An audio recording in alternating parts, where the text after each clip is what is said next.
Welcome to Lead Pods, the official leadership podcast from USMB for pastors and church leaders, where our goal is to increase our impact together. Hello, my friends. Welcome to episode 109 of the USMB Lead Pods. My name is Matt Ayersman, and as always, so grateful to have some time with you today. First of all, hey, I just got back from the USMB convention a few weeks ago now, and man, I had such a great time. I know I got to speak with a bunch of you who listen on a regular basis and who were also able to be at that convention. So, hey, if you were there and if you got to chat for a few minutes, I just wanted to let you know I just was so grateful for that time and really enjoyed it. Hope you did as well.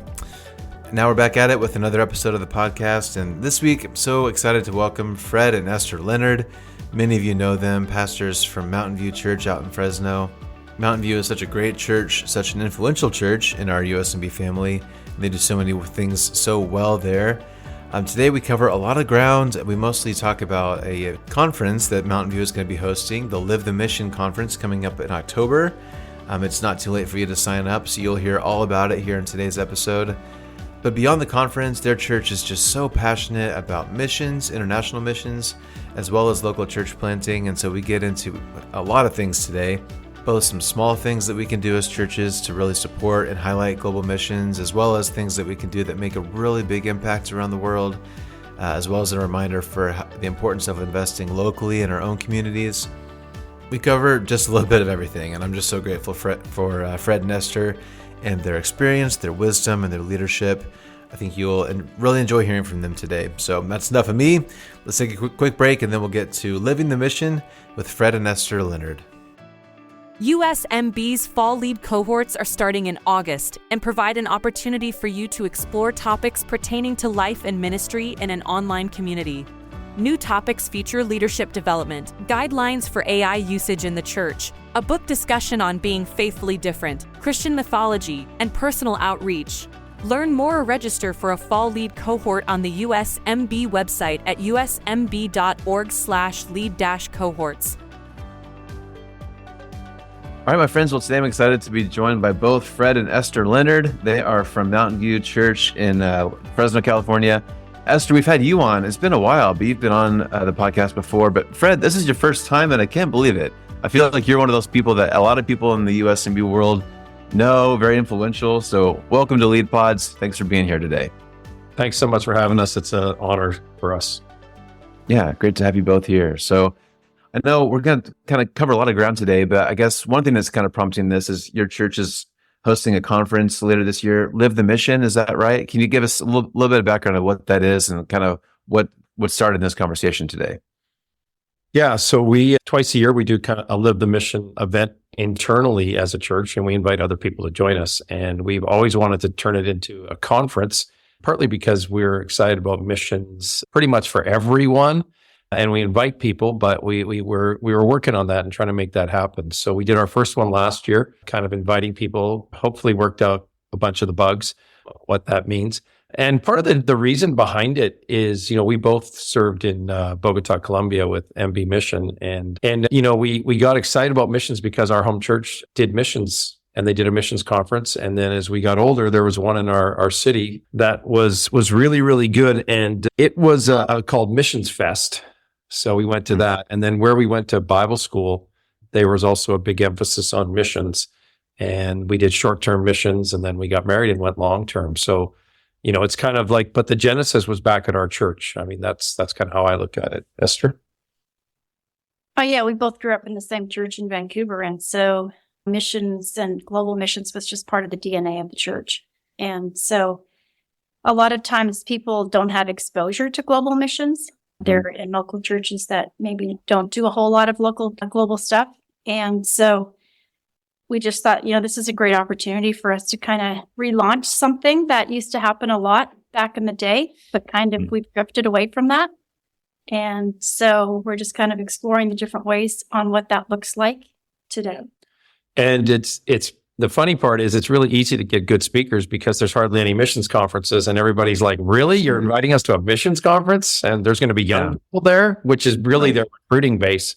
So pretty much so far, everyone we've asked, has been available. Sometimes it takes, a couple of years, like we've already booked out next year, but you want to schedule in advance, but it's not that they're not doing anything. but Right. there's not a lot of missions conferences happening. Yeah. Well, that's awesome. So let me just back up a little bit. I should have said that, Fred, you're the lead pastor at Mountain View, and Esther, you're the prayer pastor. Is that right? Yeah, that's right. So I think a lot of people know, if people know you now, they probably know your roles there. But yeah, can you just go through your history a little bit more about your missions background and where all you've served, and kind of remind us before you got settled at Mountain View, what other missions, remind us of your missions background. Yeah, well, I got saved when I was 15. And then when I was 17, I went out with Teen Missions, which is located in Florida, and spent a summer in Haiti. And the year after that, I went with Global Outreach Missions, and I went to Ireland. Then after we got married, we went to Bogota, Colombia for 4 years. And then we ended up coming back to seminary to finish seminary. And our plan was to go back out on the mission field somewhere. But God had different plans for us, and we ended up planting a church in Fresno. And that's kind of my history with different mission experiences. Yeah, so I went on my first sort of missions. My real big mission experience was when I was in Bible school, and there was back then, like George Verver from Operation Mobilization. I mean, these guys would all come through and talk, and it was just so compelling for me. My first one was to Japan. I spent a summer in Japan and came back and was like, okay, I just want to do this for my life. And the reason that we started actually going out and dating and got married was because we were both interested in missions. That was the kind of the compelling piece. And as Esther said, when we came back after our time back then, I think it was actually MBMSI, Mennonite Brethren Missions and Services International. Before that, it was BOMAS, Board of Missions and Services. So we've been around with them for a long time. Then I worked for them when I came back, actually, when I was at seminary. And then while we were planting the church, I ran the mission training school. All new candidates came through. And the first couple of years, I did it as an assistant with Henry Schmidt. And then when he became president of the seminary, I took it over for the next number of years. So we've been involved. And then for, I don't know how many years, over 10, I chaired Youth Mission International and worked with Randy Friesen. And that's when we really got involved in short-term mission stuff as well, and was on the board doing that and everything. And it was great. So we've always been connected. And then as a church, you want to start. So when we were planting, our core group grew to 11. And we sent 2 of them out for a year to the Philippines. Wow. Okay. So that was our first one. And then our first long-term one was probably 6 months after we launched. We sent a couple out with MB Mission to Lithuania. So we've kind of, and then it's just grown from there. As opportunities come, you work hard to say yes. Yeah, that's awesome. Well, I know for those of us in the MB world with MB Mission and Multiply, missions has been a big part of our history, the USMB story. It's very important to us. It has historically been. You also mentioned that like these days, it's not as elevated in some U.S. churches as maybe it is in some of the MB churches. Can you give us, just from your perspective or whatever historical background why do you think MBs maybe have a little higher view of this than some other denominations? Do you have any insight into that? Honestly, I think it's because the roots of the Mennonite Brethren is really a missional movement. Recipients of missionaries, even the renewal where the Mennonite Brethren began was through, an itinerant missionary in a sense coming through. It was, a Baptist guy preaching and brought a renewal.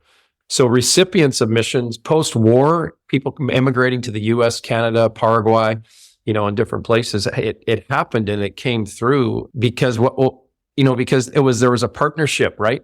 Where they needed sponsors and to come to, North America and so forth. So there's been a history that way.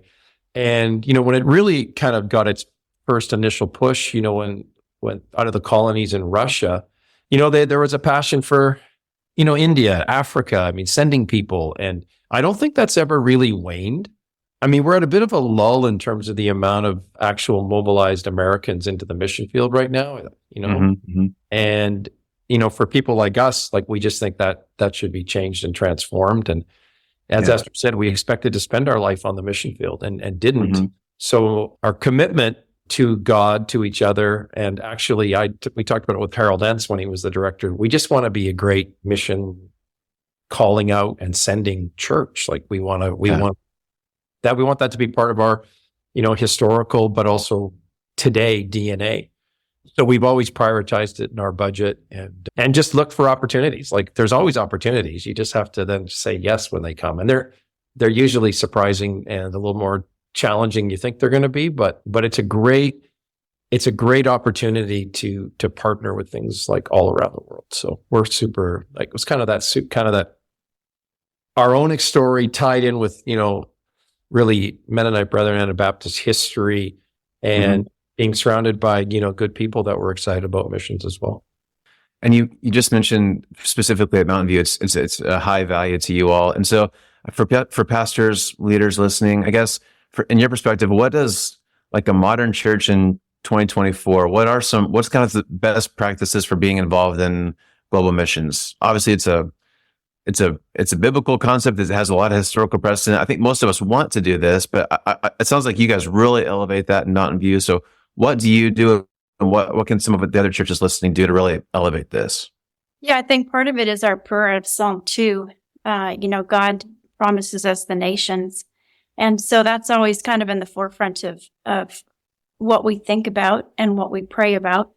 And, my job at the church is to become a house of prayer for all nations. And so even in that, we're always looking beyond the four corners of the church, thinking, okay, what does God want us to do globally?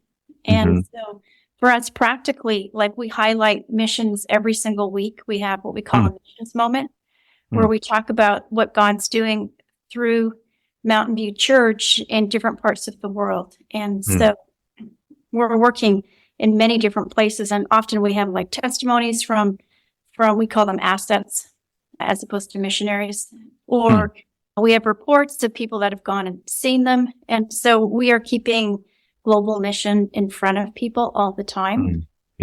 When you come onto our property, it's lined with different flags from different nations. Our sanctuary is full of different flags. And so people are always there. There's a visual every single week that we are part of something bigger than just a church in Fresno. Yeah. So, I mean, it's, you can say we sent out a missionary, which is great. But if you want to be a little more Jason Bourne-ish, you want to activate the assets. There you go. It's just kind of a fun thing for us. But as Esther said, I mean, so we elevate it. We definitely, it's a huge priority. And part of it is people know certain statistics which help, like 3.28 billion people on our planet have no access to the gospel. Like they don't even know there is a gospel. They don't have a Christian friend. They don't, people are like, well, couldn't they just look up the Bible on their phone? And I'm like, they don't even know there is a Bible. Right. 3.28 billion people is almost 40%, 41% of the population. I mean, it's crazy to think that's actually real. 7,000 plus people groups with no access to the gospel. And an unreached nation is considered, less than 2% evangelical. So, there's Christian, it can be, you can be historic, some kind of high church, but evangelical Christian, like gospel believing, is, if it's under 2%, it's unreached. And, Germany slipped into that, right? Our county has 1 million people in it. If we had the same percentage of Christians in our county that are in Turkey, there'd be 73 Christians. Wow.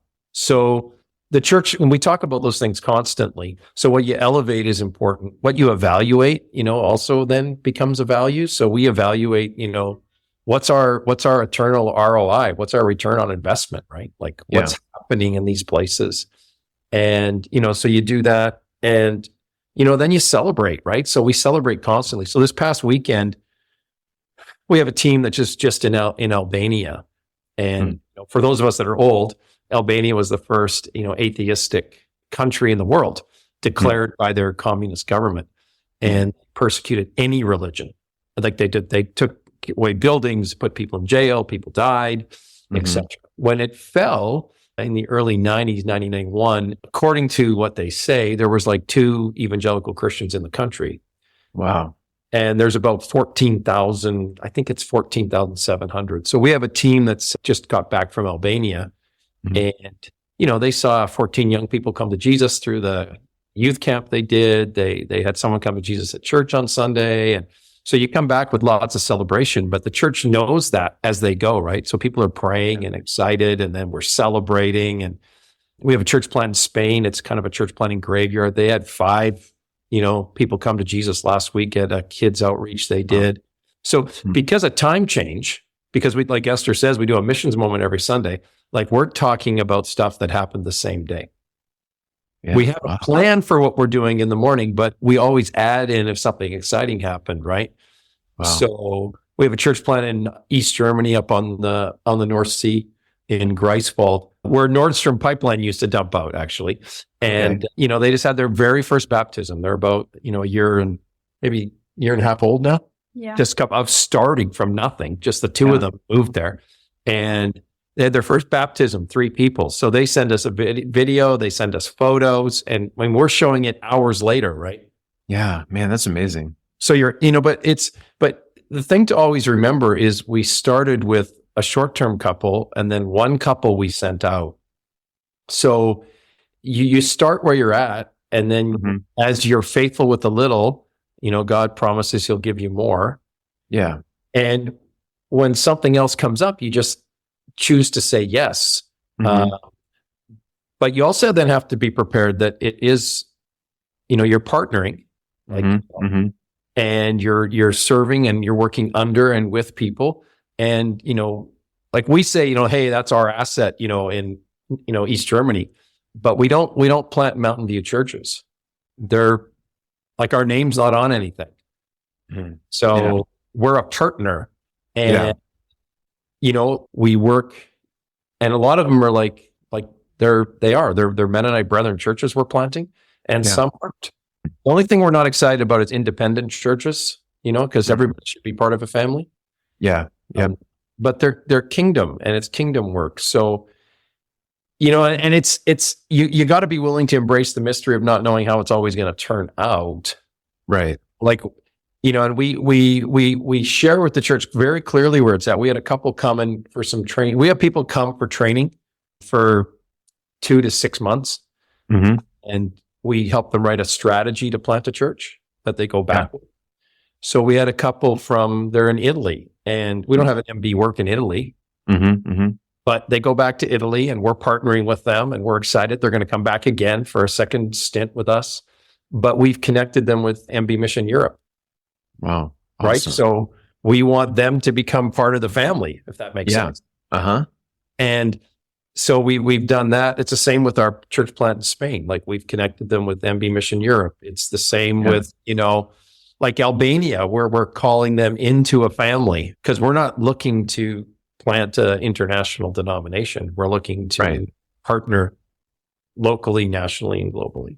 So, I think that's so important. I'm glad you brought that up, because I think, and you'll know way more about this than I do, but there's been kind of these waves or kind of different eras of missions, I think, and different strategies over the past few decades. And I think now we've gotten to a point where, like you were just saying, when you plant a church, it's not called Mountain View, Germany, or whatever, wherever you are. You're working with the locals, and you're working to learn the culture. And I think we've learned that over time, because for a while, again, this is just my understanding, we kind of came in as the Americans, and we're like, here's how we do church, and here's how you should do church. And we kind of, unfortunately, I think maybe burned some bridges there historically, that we kind of were the North American, quote unquote, saviors here to show you how to do church, right? And of course, that was bad. That's not a very effective strategy.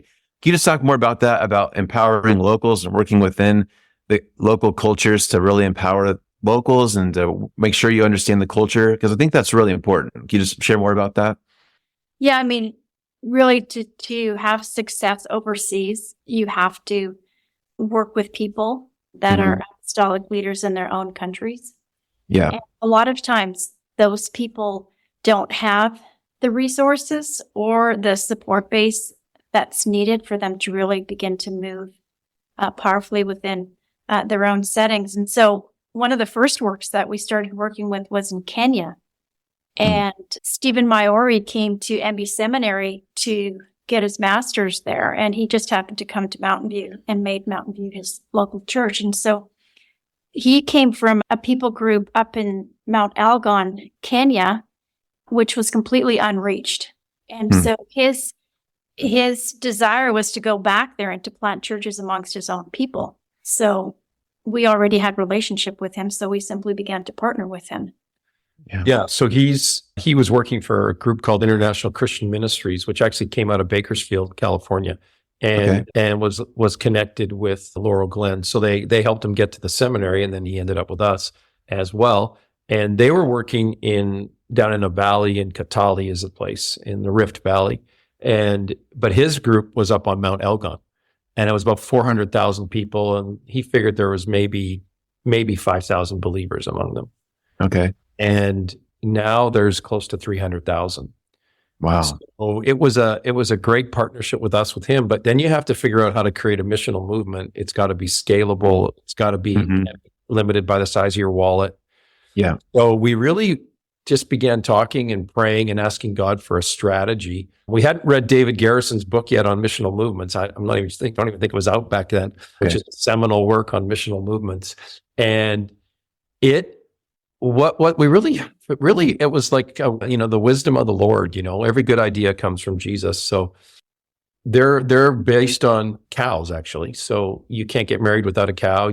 Cows provide milk. You sell some milk, get school fees and everything. So when they started a training center for people that came to Jesus, which we helped them with, it was 4 years of training, but kind of like you come for a couple of weeks and you go back and you do your thing.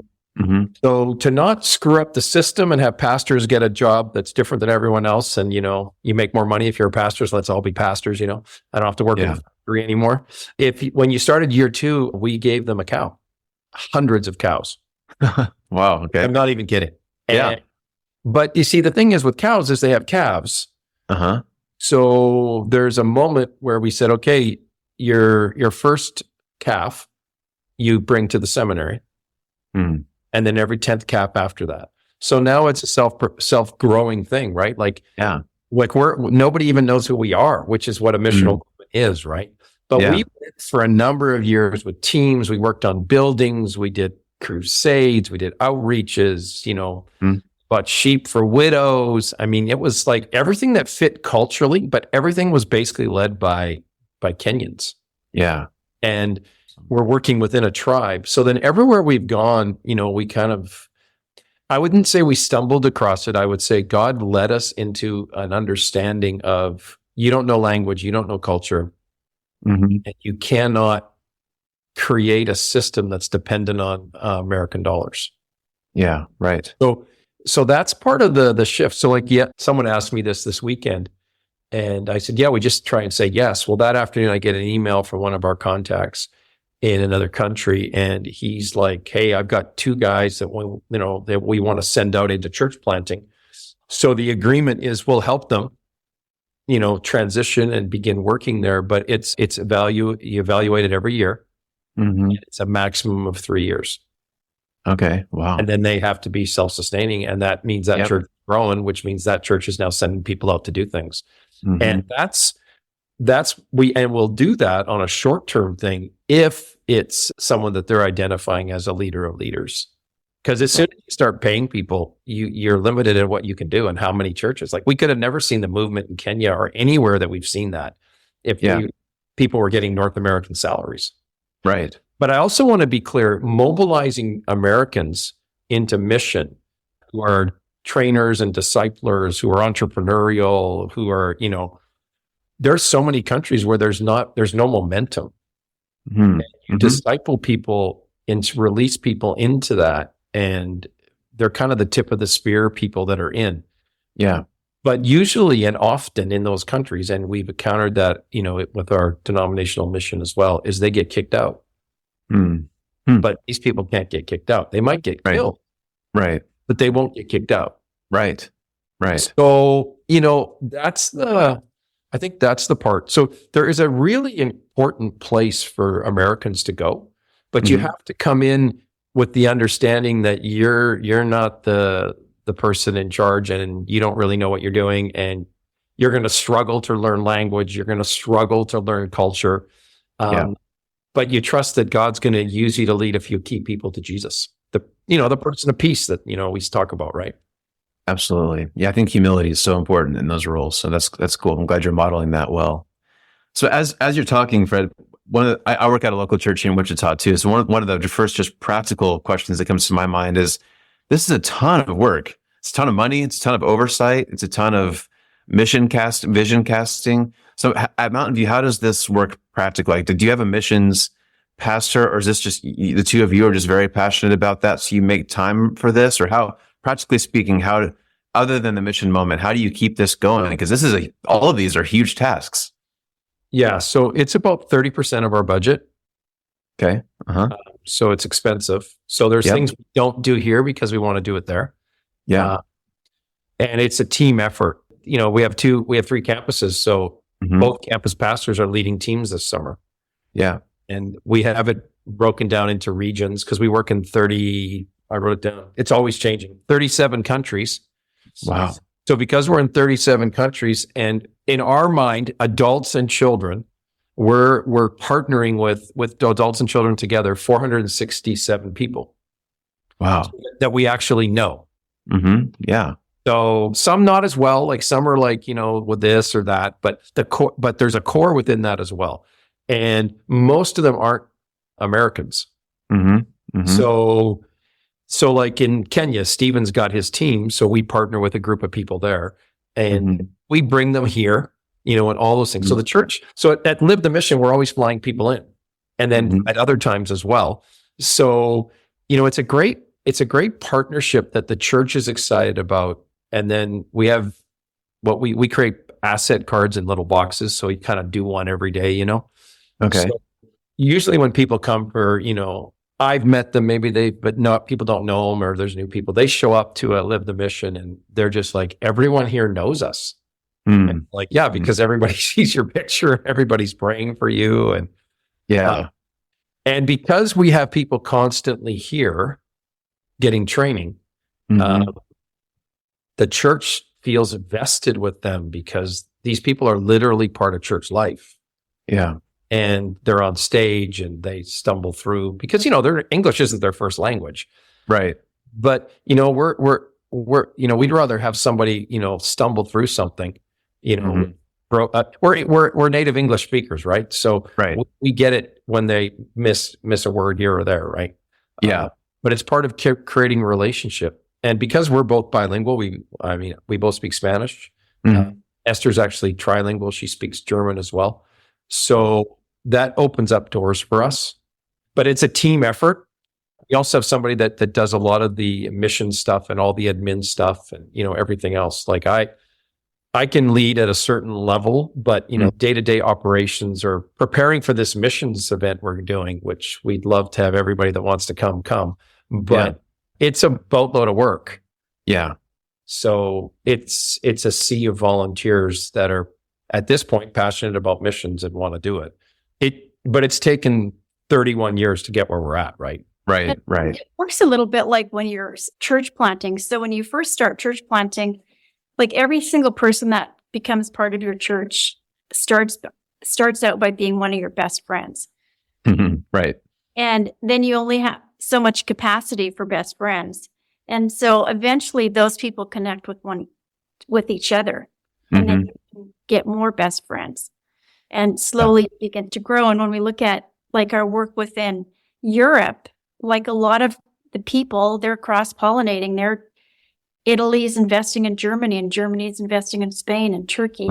And so we do annual retreats and we bring them all together at times or smaller groups where they can get to know each other and encourage one another. And so we move a bit more to become the facilitator or, the grandparents. And, they're greatly encouraged. They need someone to bring them together, but they receive their encouragement and a lot of help from what each other are up to. And the annual retreats that we do, we try and do them all over, and they're awesome. So last year we gathered all the Europeans. If you're from Europe, you were invited. And we had everyone come to Berlin, and we went to Exponential Europe. Oh, cool. And we did it together. So we're at a conference, but we're also eating. And, in terms of a group that walks in, I mean, it's not like Exponential in, California or Florida, so there's 10,000 people, right? There was a couple hundred people. Okay. So, and then we had like 30, 40 people. Yeah. So, I mean, we're a group, right? Yeah. Right. But but they're all hanging out with each other. And so like the work in Albania, there's some of our team, our planters in Germany, are heading to Albania to speak on a weekend and to encourage them and spend time together. And they brought the guy from Albania to do something in Germany. And, they were all connected to work together. And Johan Matis is our European director. So he and I were in school together. Well, Esther as well, with Haiti, his wife. So the four of us. So we've worked together since seminary. Yeah. So, we partner with all of these different things. So that I think it's that. And then there's times when we'll bring like the big kind of guy, and we'll bring them in from all different countries. Yeah. And, like this guy only speaks Russian. This guy only speaks, German. This guy only speaks, whatever. And so it's a bit of work to get it all translated. Mm-hmm. So, the Russian gets translated by a German into English. Okay. But so our meetings are slow, but that we have created groups of them, and we're all connected on, in Signal or, some WhatsApp or something. And they're always communicating back and forth. And, it's not because we're American. It's just English is the most common language. Right. And sometimes they'll send other stuff in Russian, and we all use, translate, and we figure it out. Right. Yeah. So these larger groups are really helpful as well. Yeah. Cool. And I know if I'm understanding right, so Live the Mission, the conference coming up, really one of the main goals is to help other leaders and other churches have the same kind of missional DNA that you guys have, like making international missions part of your church's DNA. Is that kind of the overview? Is that accurate? Yeah, I think so. I mean, we're encouraging people to come and catch a glimpse, kind of what could be for all of us. We start things, right? Everyone's, trying to do something and figure something out. But when you go and see something and you've got now a bit of a target, that really helps you.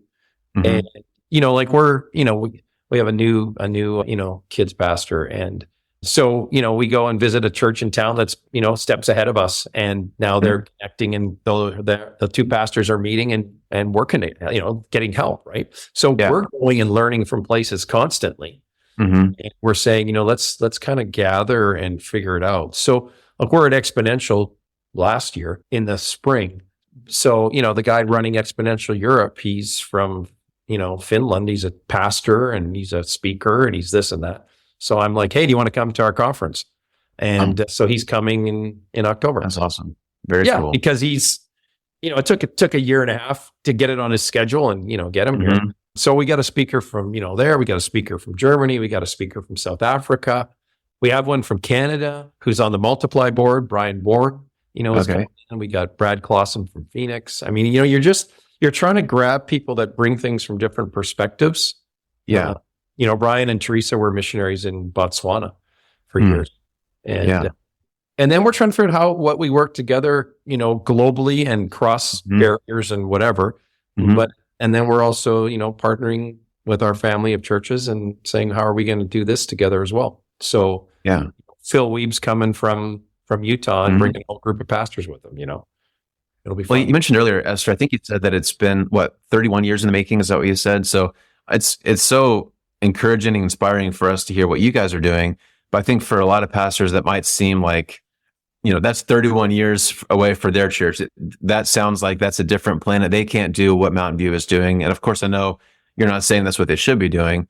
But for people listening, if this isn't really a part of their church DNA yet, where would you recommend that we start? We can come to your conference, obviously, but how can we keep missions front and center for our churches if this isn't really currently part of our DNA? Well, you're thinking one thing you can do is it depends on what district you're in, east of the Rockies or not. You can talk to Stephen Humber, you can talk to Galen Wiest and say, we'd like to adopt one person.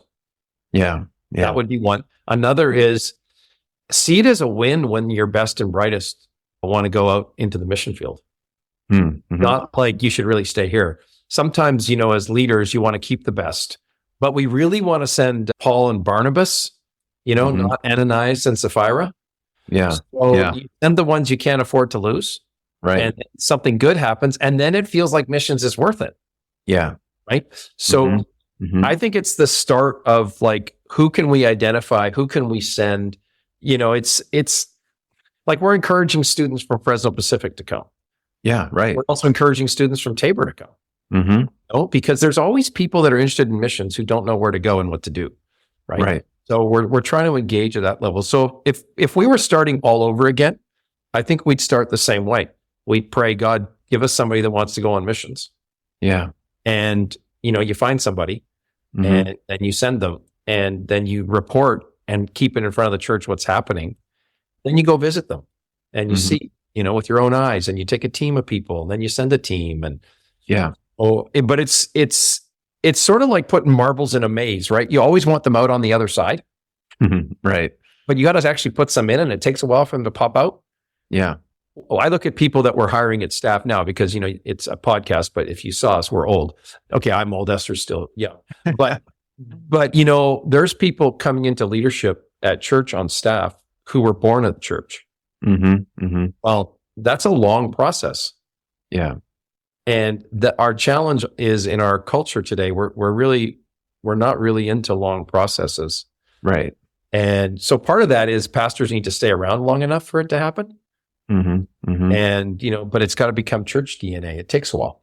It does take a while. And the other thing, just start with who you have at your church, and then define what kind of global impact you want. So we only work in church planting.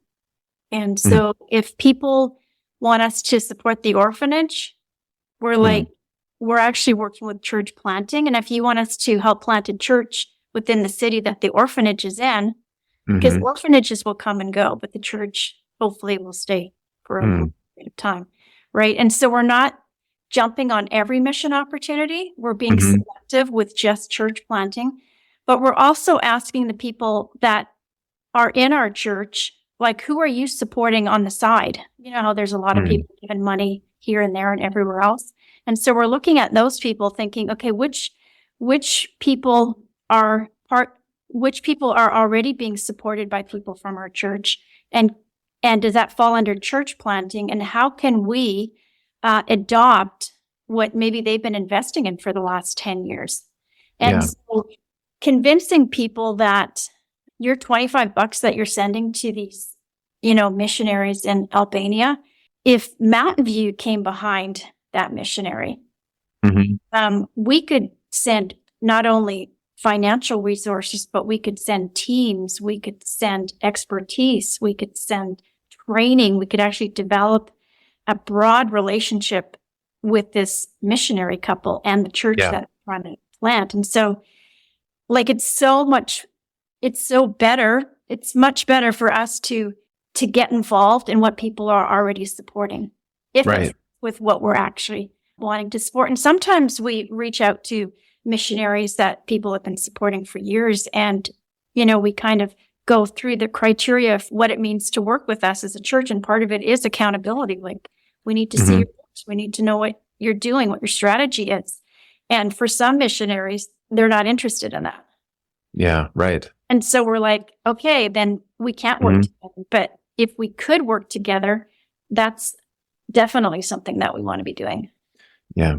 And the reality is, I was asked this past weekend in one of the meetings I was in, well, what happens if you guys go away? And we're like, well, because we're not actually funding like long-term salaries, literally nothing. Yeah, right. They'll continue. Because they live there. Right. So this past Sunday, a couple sent me a note during the week and said, we've got a guy we're supporting come into town, and we've been working with him for 5 years. We'd like you to meet him. And I know what that means.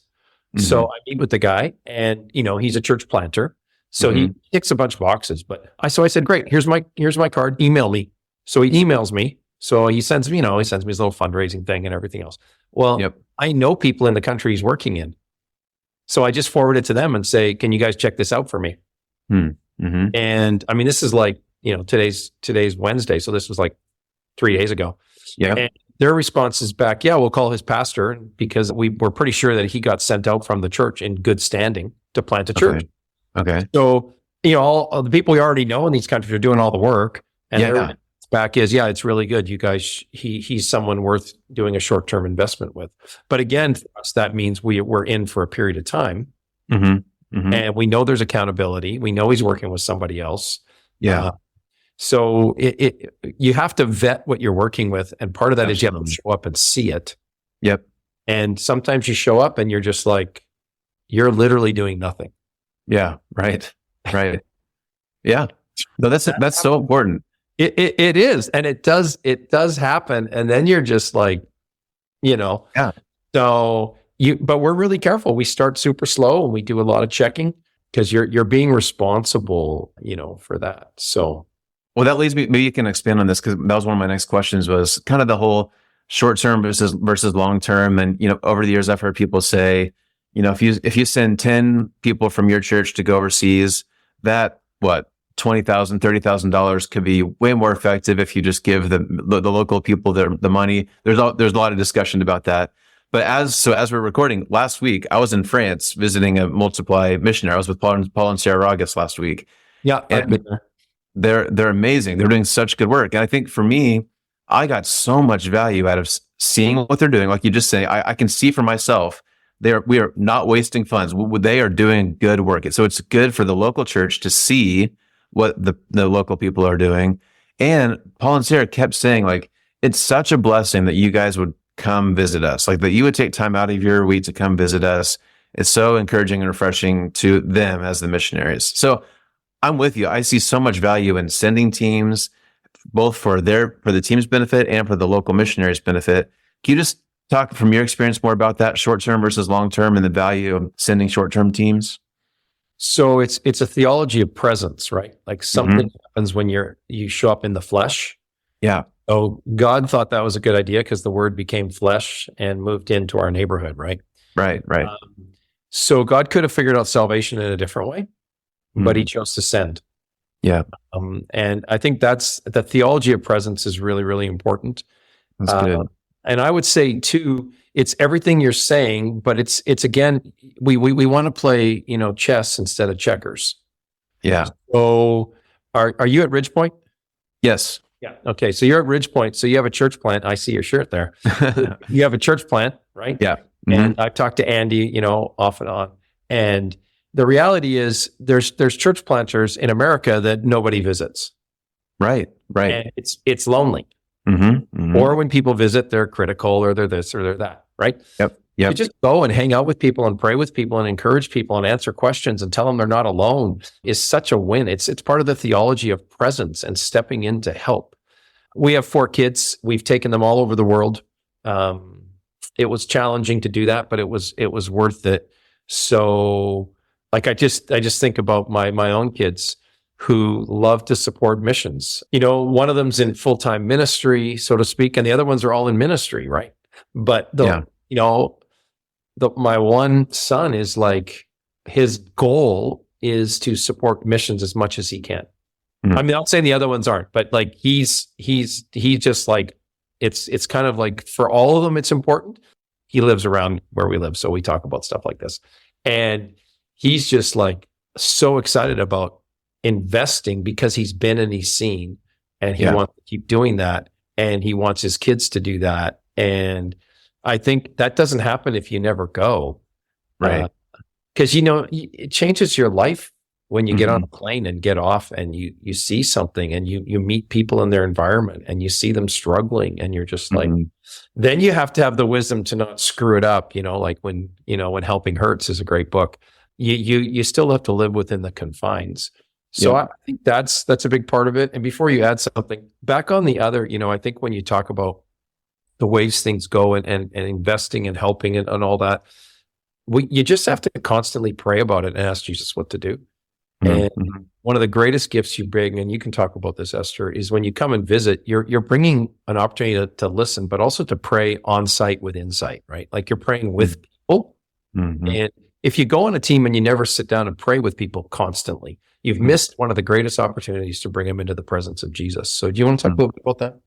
Yeah, I mean, I think a lot of times when we go to places and when we start actually praying on site with the people that we're working with, just God releases such a bigger vision for what could be that the church planters didn't really have before we got there.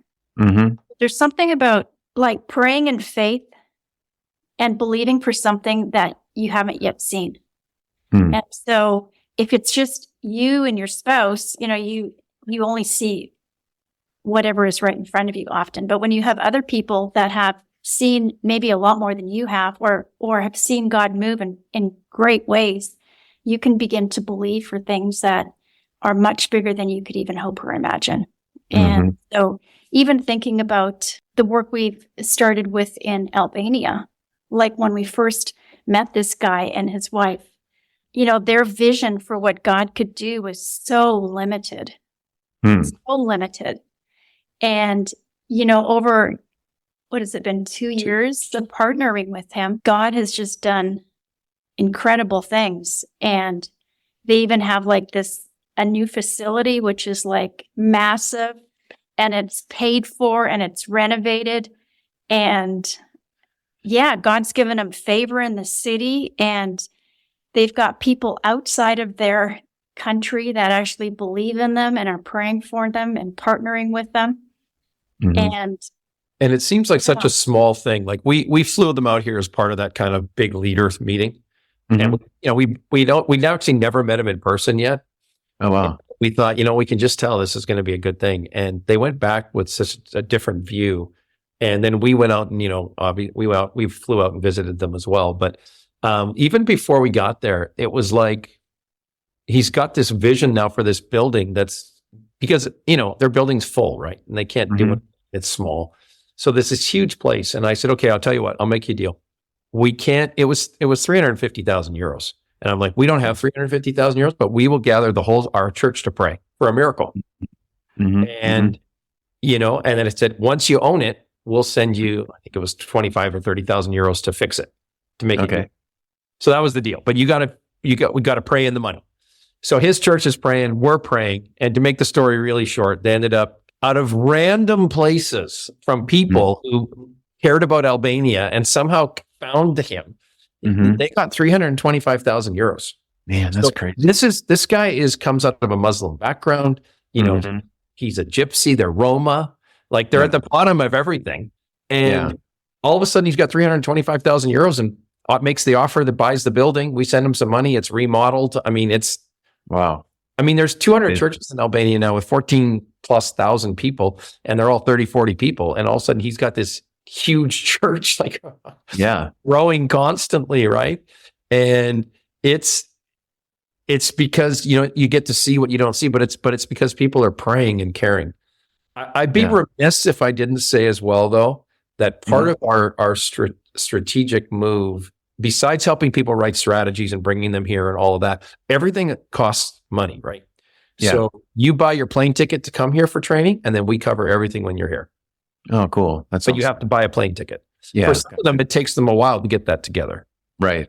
But we raise money. So Jesus is the greatest fundraiser because he wants to reach the world. And so we're really a pass-through. We're a conduit. Honestly, I believe your greatest return on investment is an eternal one. So there are people who really want to see the world change, but aren't quite sure where to invest. And we're never short of global projects. Right. And we really trust that Jesus is going to provide the resources. So, I mean, we just literally Monday morning, I'm reading an email from a guy I trust with everything. And he's like, I need, 2 projects. We're ready to launch. We've got everything organized. It's each one's $1,200 a month, full salary for the family, everything for ministry. Like these are national workers, so it's not expensive, right? But it's $2,400 a month. And I'm like, that's, basically $30,000 a year. So I'm like, okay, $30,000 a year. And it's reviewable every year and it goes for 3 years. Okay. So I just think, okay, I need to go talk to a couple people and say, who wants to take on this project? Yeah. We're going to say yes, because it's a kingdom project and the return's going to be amazing. And it's a super hard country. Yeah. But the Lord's going to release somebody who's going to say that one's for me. Yeah. Well, that's awesome. So we raise money. You need partners. Yep. So in a sense, I think the church is a mission. Mm-hmm. So our mission mantra is, you got to go, you got to give, and you got to pray. So we go pray. We live the mission. You live the mission by going, giving, and praying. So you're on the go team sometimes, you're on the pray team all the time, and you're on the give team pretty much all the time. So we got our people on different teams, but there's people on those teams who are not part of Mountain View. Yeah. Who do that as well. So that's amazing. It's just it's cool to hear those real life examples, even as recently as these ones you're talking about now. So, because our time's going really fast, I feel like maybe we can do a part 2 sometime, because I've got more questions for you. I wonder if we can squeeze in one more kind of strategy question, and then we'll wrap up with any other details you want to share about the conference. You okay with that? One more question? Yeah. So I know that, this has come up a little bit, but I know that Mountain View, you have, 3 campuses? Is that right? Locally? You have 3 campuses locally. And obviously international missions is very important to you.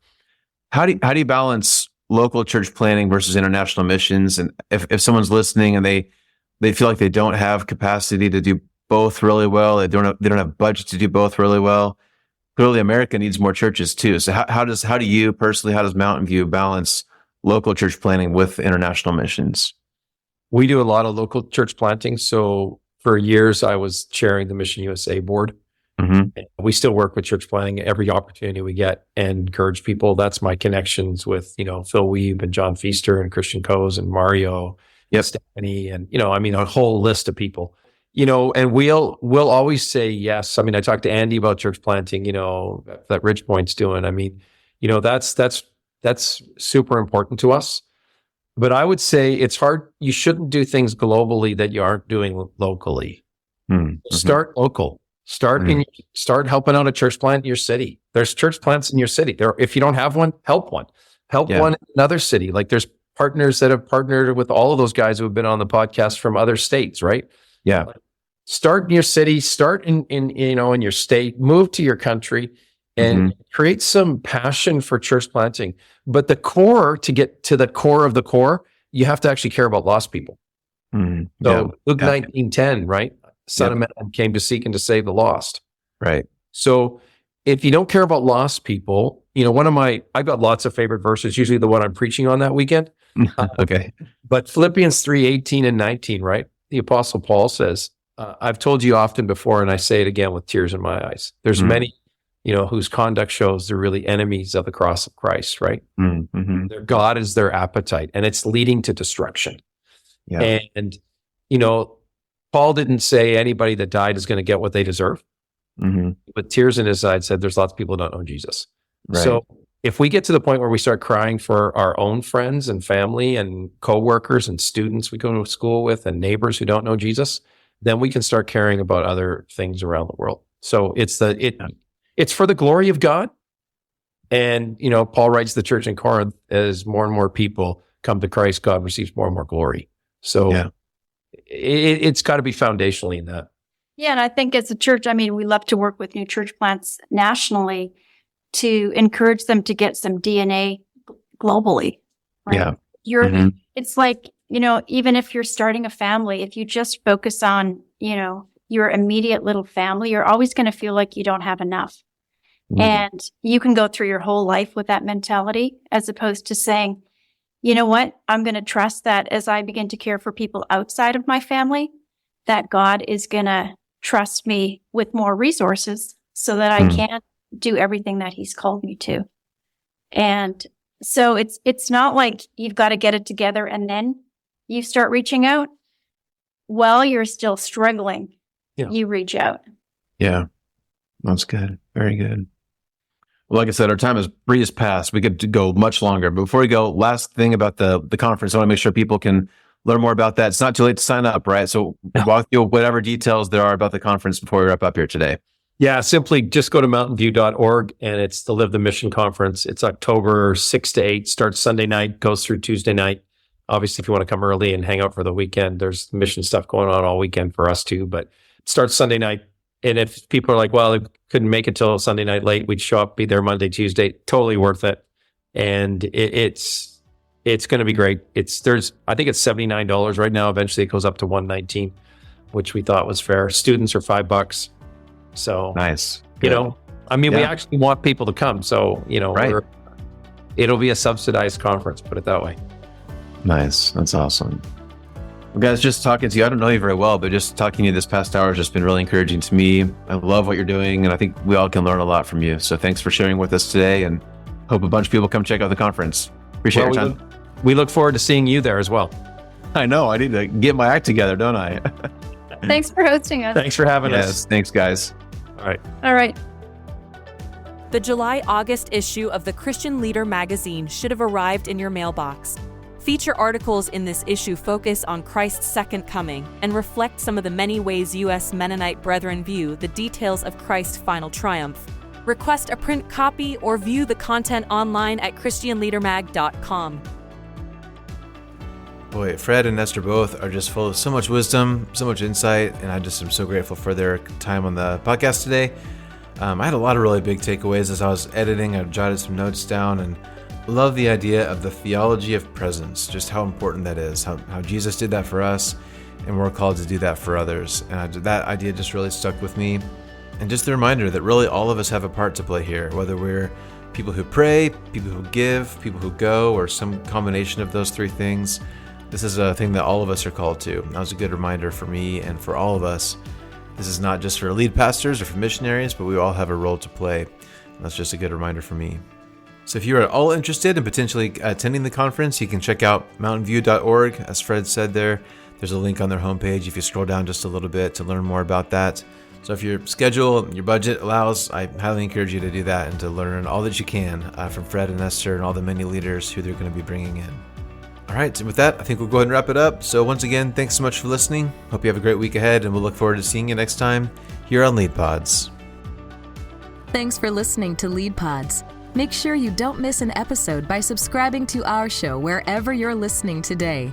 Learn more by visiting usmb.org. And be sure to follow us on Facebook, Instagram, and Twitter. We'll see you next time as we learn more practical tools to increase our impact together.